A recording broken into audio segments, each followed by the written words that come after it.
Kanchipuram వకుడా silks నాణ్యత మా ప్రాధాన్యత. మదీనాగూడ, మియాపూర్, హైదరాబాద్ లో త్వరలో శుభారంభం.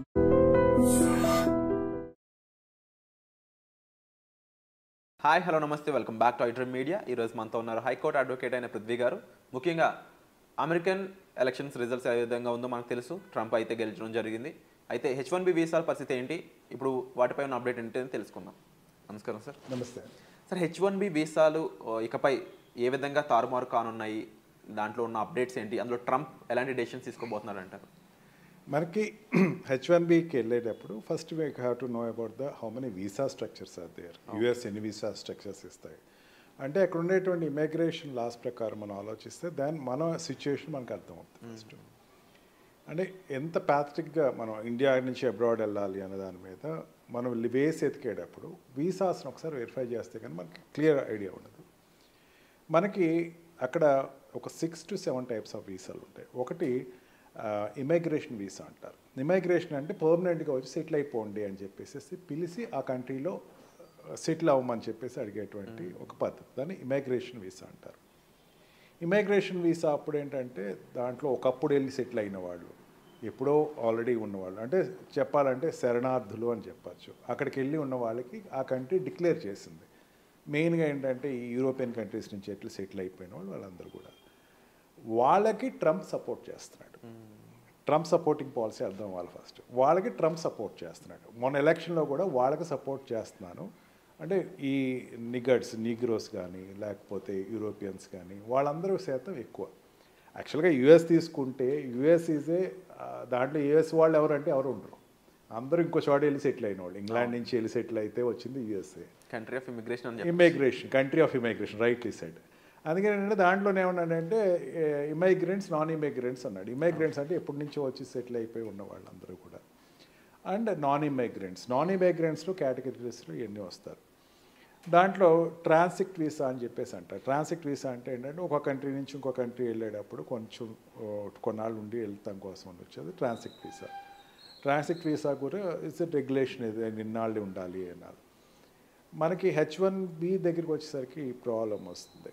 H1B ఏంటంటే అక్కడ ఎంప్లాయ్మెంట్ కోసం మన వాళ్ళు వెళ్ళినప్పుడు అంటే ఏమవుతుందంటే ఒక కంట్రీ మనం పిలిచేటప్పుడు ఇండియన్ సిటిజన్స్ని పిలిచేటప్పుడు we are living here as a citizen of India. మనకి సిటిజన్షిప్ సిటిజన్షిప్ హోల్డ్ చేసుకుంటున్నాం. సిటిజన్షిప్ హోల్డ్ చేసుకుని మనం అక్కడికి వెళ్తున్నాం. ఏమని చెప్తున్నాం, మన తెలుగు మాస్ లాంగ్వేజ్ చెప్పాలి, నిలవలు వెళ్తున్నాం మనం. నిలవలు వెళ్ళి అక్కడికి వెళ్ళి కొన్నాళ్ళు ఉండి మనం ఏదో సంపాదించుకుని మళ్ళీ వెనక్కి రావాలి. దానికి ట్రంప్ ఏం మాట్లాడాల, దానికేం ట్రంప్ వ్యతిరేక ఏం కాదు. కానీ వెళ్ళిపోయి ఇందాక చెప్పాను చూసారు పర్మనెంట్ వీసా, దానికోసం ట్రై చేస్తున్న వాళ్ళకి వ్యతిరేకం అని చెప్తున్నాడు.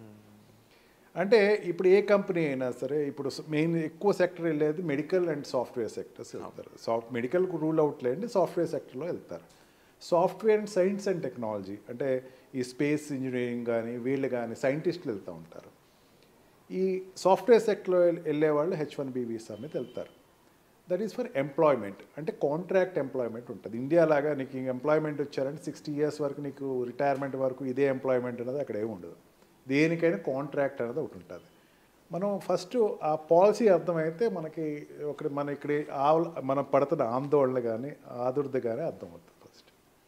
ఈ కాంట్రాక్ట్ అంటే ఏంటి, ఒక 6 months కాంట్రాక్ట్ ఇస్తాడు, లేకపోతే 1 year కాంట్రాక్ట్ ఇస్తాడు, లేకపోతే 2 years కాంట్రాక్ట్ ఇస్తాడు. మన వాళ్ళు చాలా తెలివైన వాళ్ళు, మన మెయిన్గా ఏంటంటే తెలుగు వాళ్ళు చాలా తెలివైన వాళ్ళు.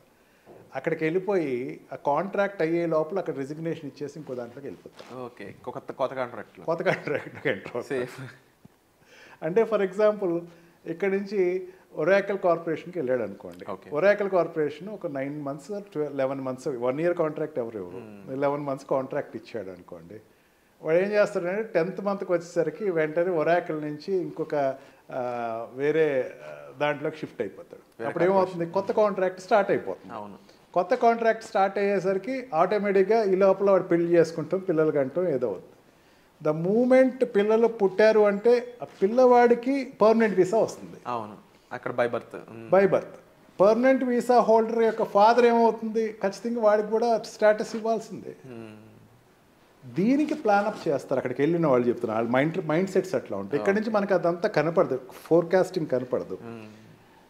For example let us assume that Pakistan నుంచి ఇండియా వస్తున్నాడండి ఎవరైనా, బంగ్లాదేశ్ నుంచి ఇండియా వస్తున్నాడు, మనం ఒప్పుకుంటాం అట్లా? ఒప్పుకుంటాం. ఎందుకు ఒప్పుకోం? థ్రెట్ అనుకుంటాం ఒక్కొక్కసారి వేరే కంట్రీ థ్రెట్ అంటున్నారు కాబట్టి నేనేం మాట్లాడలేదు. నేపాల్ నుంచి ఇండియా వస్తున్నారు, లేదా శ్రీలంక నుంచి ఇండియా వస్తున్నారు, మాల్దీవ్స్ నుంచి ఇండియా వస్తున్నారు, ఇంకా పూర్ కంట్రీ బర్మా నుంచి ఇండియా వస్తున్నారు, ఒప్పుకుంటాం మనం? నాన్ రెసిడెంట్స్ కాబట్టి వాళ్ళకి వచ్చేసరికి ఎందుకు మనం రెస్ట్రిక్ట్ చేస్తాం? మనం నాన్ రెసిడెంట్స్ కాదు అక్కడ. Of course these people don't want to come back to India.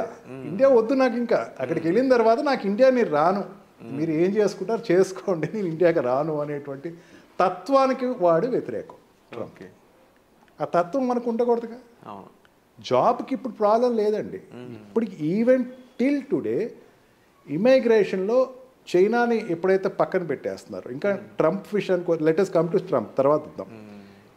ఇండియాకి వచ్చేసరికి చాలా అడ్వాంటేజ్ పొజిషన్లో ఉంటుంది అక్కడ అబ్రాడ్ వెళ్ళే యూరోపియన్ కంట్రీస్ కాకుండా. యూరోపియన్ కంట్రీస్ అంటే they are sisterly countries. European countries, American countries hand in hand. Asian కంట్రీస్లో అయినా ఇండియన్ కంట్రీ నుంచి వెళ్ళే వాళ్ళందరూ కూడా ఇంజనీర్స్ ఎక్కువ వెళ్తారు అక్కడికి. ఇంజనీర్స్ వెళ్ళినప్పుడు ఏంటంటే అక్కడ ఉండేటువంటి జాబ్ ఆపర్చునిటీస్లో ఏదైతే ఉందో అక్కడ ఉండి వాళ్ళు జాబ్ చేసుకుని 6 months అయింది, 1 year అయిపోయింది, నువ్వు come back to India, there is no problem for you. పిల్లలు పుట్టారు, settle there is for them also no problem. కానీ వాడు ఏం చేస్తాడంటే ఆ కాంట్రాక్ట్ అయిపోయిన తర్వాత అక్కడికి వెళ్ళిన తర్వాత, నేను ఇమిగ్రేషన్ అడ్వకేట్ని అండి, నేను సిటీలో ఇమిగ్రేషన్ అడ్వకేట్ని. నాకు వచ్చే పెద్ద కేసెస్ చెప్తున్నాను ఎట్లా ఉంటాయంటే, సార్ నేను అక్కడికి వెళ్ళాను సార్, నన్ను పంపించేశారు సార్. దేనివల్ల పంపించారు? బిలీవ్ ఇట్ ఆర్ నాట్ అండి, విరాట్ ఒక మాట అడుగుతున్నారు. విరాట్ ఇక్కడ నుంచి ఇండియాకి మీన్ అక్కడ ఇండియా అనేటువంటి ఊసే వద్దు నాకు అన్న వాళ్ళకి ట్రంప్ వ్యతిరేకం. Okay, you come here, do job, because when you're doing job మీ వల్ల మా కంట్రీ డెవలప్ అవుతుంది, అంతేగాని మాకేం నష్టపోవట్లేదు అనేది ట్రంప్ ఉద్దేశం. వీళ్ళకి ఏంటంటే ఇక్కడి నుంచి అక్కడికి వెళ్ళిపోయి అక్కడ నాకు వచ్చే కేసెస్ చెప్తున్నాను, నాకు వచ్చేటువంటి ఇమిగ్రేషన్ అంటే అక్కడి నుంచి నెట్టేయబడ్డ వాళ్ళు చెప్పారు. అర్థమైంది.